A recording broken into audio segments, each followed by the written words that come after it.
नमस्कार हजुर, म मिरीबासेको दारीबा सुरवीर पण्डित उदयपुर कटारी जहडीमा बस्नुहुने 11 वर्षकी भगवान् मलाई छिट्टिनुको बनाइदिनु मलाई बाँच्ने रहर छ। दिपिसा श्रेष्ठ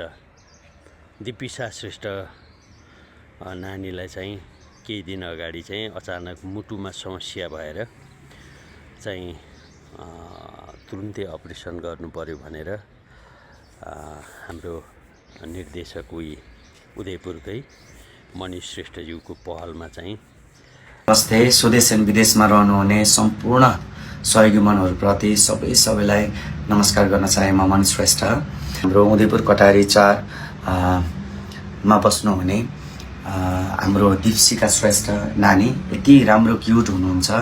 उहाँलाई अहिले केही नभएको जस्तो देखिन्छ, तर उहाँलाई चाहिँ एकदमै ठुलो रोग रहेछ।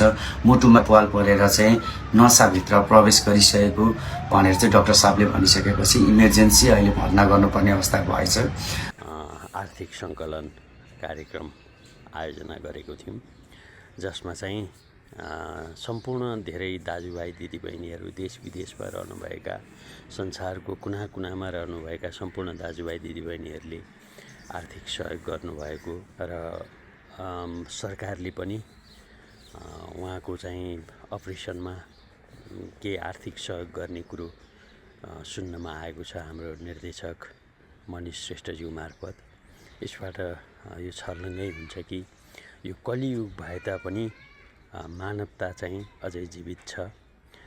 यसरी देशभित्र रहेका, विदेशमा रहेका कुनै पनि नेपाली छोराछोरीहरू बिरामी हुन्छन् भने सबै नेपालीहरूले चाहिँ आफूले खाइ नखाइ आफ्नो काँस काटेर भए पनि यसरी चाहिँ सहयोग गरिरहनु भएको छ। यो धेरै चाहिँ मर्मस्पर्शी र एकदमै मननयोग्य कुरा हो।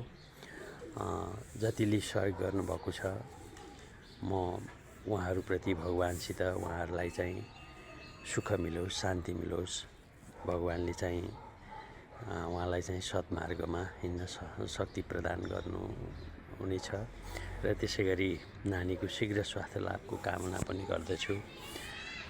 यसै गरी मानवता अझै जीवित छ भन्ने कुरा सुन्दाखेरि हामी सबैलाई सत्मार्गमा हिँड्न पनि प्रेरणा मिलेको छ। जय होस् हजुर। सम्पूर्ण सहयोगी हातहरू, सहयोगी मनहरूमा भगवान्ले आशीर्वाद दिउन्। जय होस्, जय पशुपतिनाथ।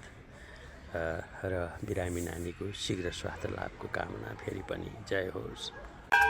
भगवान मिल्छ भने यस्तो अन्याय नगरिदिनु न यति कलिलो उमेरमा। भगवान् मलाई छिट्टिनुको बनाइदिनु मलाई बाँच्ने रहर छ।